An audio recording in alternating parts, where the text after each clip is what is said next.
Dobrodošli nazaj. No, kar se tiče nadzora uma, smo vsi šibki, pa naj nam bo to všeč ali pač ne. Vsak se želi biti srečen, ne? To je dejstvo in vsak potrebuje naklonjenost in pozornost. Ja, vsak išče nekaj boljšega v življenju in prav na te temeljne človeške potrebe in značilnosti prežijo tisti, ki novačijo v tako imenovane kulte.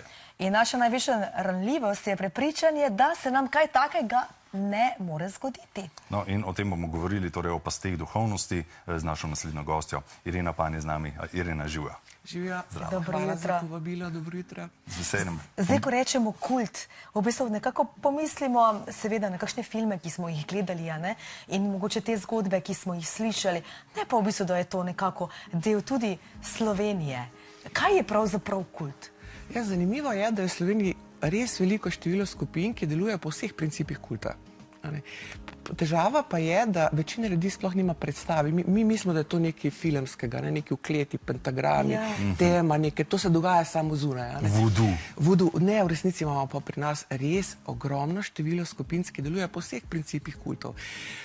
In v bistvu ljudje se ne zavedajo, da kult ni povezan sam z nekim religijskim prepričanjem, fanatizmom ali pa z neko vero ali pa New Age-om, New Age s temi prepričanji, ampak da je lahko recimo kult tudi komercialen kult. Pravzaprav skupina deluje kot kult. Kultiviran. Ja, ne, to je komercialen. Žal ne. Ker recimo vse te mrežni marketing, piramidni sistemi, oni delujejo po istih principih, kot deluje recimo nek kult, ki razlaga konec sveta. Potem imamo lahko kulte, ki so povezani z osebnostno rastjo. To se pravi, mi gremo nekam, pri nas je to sploh popularno, na začetku večinoma izgledajo strašno fajn, strašno nedolžni. In potem v bistvu čez čas postopoma nas prepričajo stvari, da počnemo stvari, ki so popolnoma nore za nas. Tako da kult je lahko tudi v podjetju. To se pravi, neko podjetje lahko deluje po vseh principih kulta. Ali pa recimo neka družina, neka majhna skupnost lahko deluje kot kult. In to je težava, ker pravzaprav se sploh ne zavedamo, da smo neki skupini, ki ne manipulira z nami, ki v bistvu od nas dobi stvari, ki jih načeloma niti nočemo dati, recimo denar, karkoli, seks, karkoli. Kako pa pridobivajo člane te skupine, te kulti? Je res, da prežijo na tiste ranljive, ki v tistem trenutku so šibki, potrebujejo neke vrstne pomoč? Dejansko, tako kot je rekel avtor Steven Hassan v tej knjigi Kulti in praksa nadzora, nihče temu ne more obežati, če se nekdo spravi nate. Večina skupin, ki deluje kot kulti, v bistvu na začetku imajo neke skupince, recimo, bom dala primer. Recimo, vi greste nekam in tam rečejo osebnostna rast, tukaj bomo malo meditirali, kar je super, mogoče joga, kar je super, ali pa recimo greste nekam, kjer delavnica, kako boste obogateli, kako boste prišli do premoženja in na začetku je strašno fajn. Večinoma te skupine uporabljajo stvari, ki so povsem nedolžne.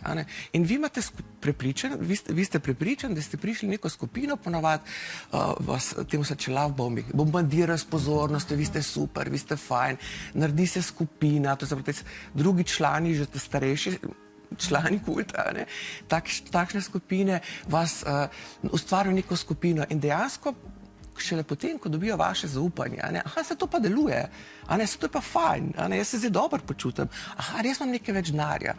In potem šele začnejo z določenimi praksami, različnimi, ki so opisani tudi v tej knjigi, kjer dejansko dobesedno vplivajo na tebe tako, da ti dobesedno lahko tvoje doživljanje realnosti spremenijo, da postaneš dobesedno drug človek in začenjaš početi stvari, ki niso dobre zate.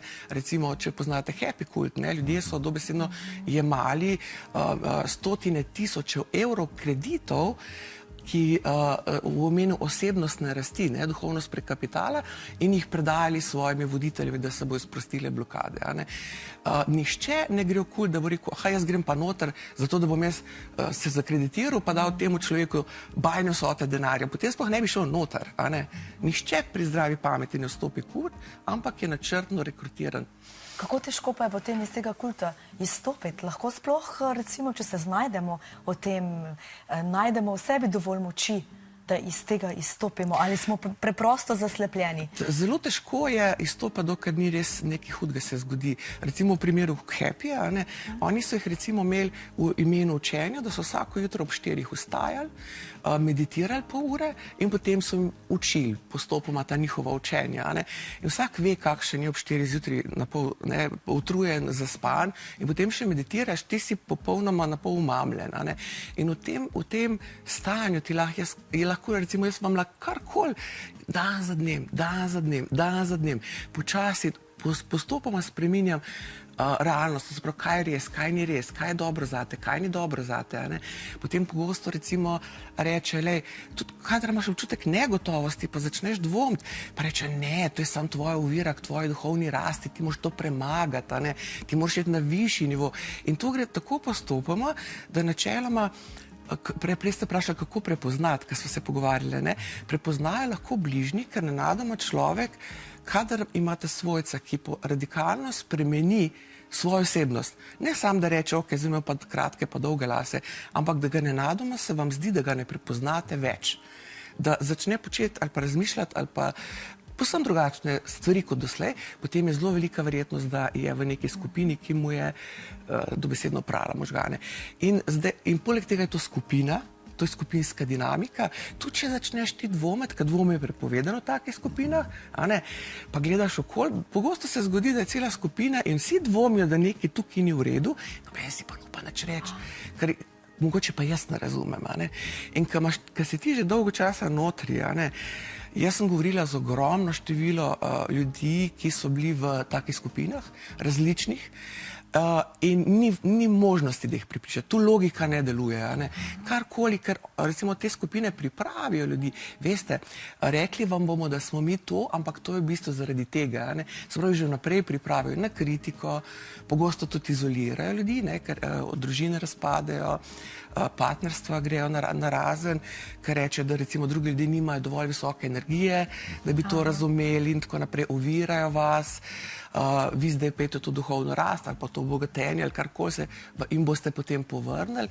Gre res za ogromno število praks in če res želite biti varni, ker konec konca tudi načeloma niso samo kulti ali pa take skupine, ki delujejo kot kulti. Ves čas to družabno mreže, ves čas poskuša nekdo na nas vplivati, da bi nekaj kupili, nekaj storili, nekaj razmišljali. In obstaja res ogromno tehnik, praks, kako lahko to z nami počnejo in edino, kar lahko storimo, je, da jih poznamo. Zato res priporočam to knjigo Kult in prakse nadzora uma. Jaz sem hvaležna založbi Chiari, ker pri nas ni niti ene knjige na to temo, niti enega strokovnjaka na to temo in ljudje, ki so v teh skupinah, dobesedno nimajo kam. Nimajo koga poklicati, nimajo koga vprašati.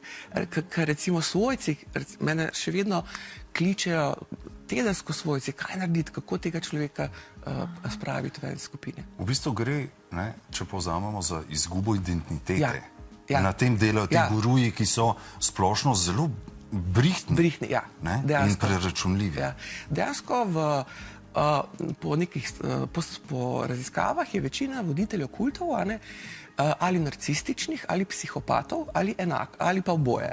To se pravi, oni dejansko so pogosto celo prepričani v to, ne glede kaj trdijo, jaz poznam edino resnico, samo če boste meni sledili, potem boste lahko rasli. Jaz vas bom ozdravil vsega, od raka do vsega. Oni pogosto celo verjamejo. Česa si pa želijo ponavadi dvoje stvari.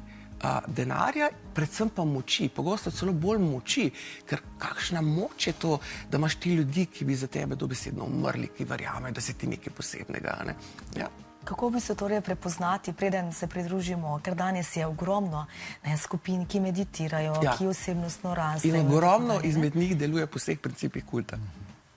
A je v bistvu, ne vem, mogoče kakšna značilnost že na začetku, ko nam nekako more vsej malo alarm začeti zvoniti, da nekaj ni v redu? Kot sem rekla, težava je, da na začetku izgledajo vsi strašno fajn. To je podobno, kot če recimo, ko srečate nekega moškega ali pa žensko, ki vas želi usvojiti, v bistvu mu je pa mar z vas. v tistem trenutku bo v najboljši verziji, zapeljiva, šarmantna, karizmatična. Ja, potem kasneje, ko ste pa že čisto noter, to je srečo sem dušo dvojčico, potem pa lahko z vami počne kar če in podobno v takih skupinah.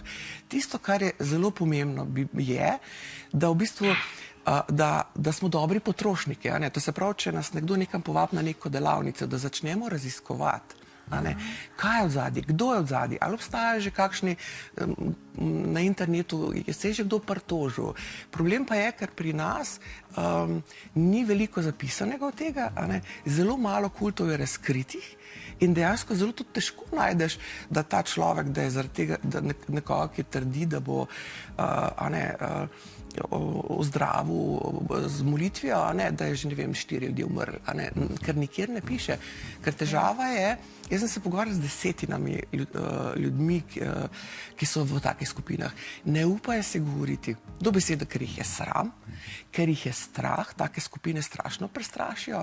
Če boš, poleg tega o tebi dobijo zelo veliko osebnih informacij, ki jih zbirajo na začetku in vmes, in če ti rečeš, da jih boš razkril ali da boš odšel, potem najprej uporabijo za manipulacijo, to se pravi, da s tabo, da v bistvu te prisilijo na nek način zmanipulira, da staneš notri, če greš pa ven, so pa direktne grožnje. Razkril bom to, ali pa ne boš dobil denarja, ki si ga vložil.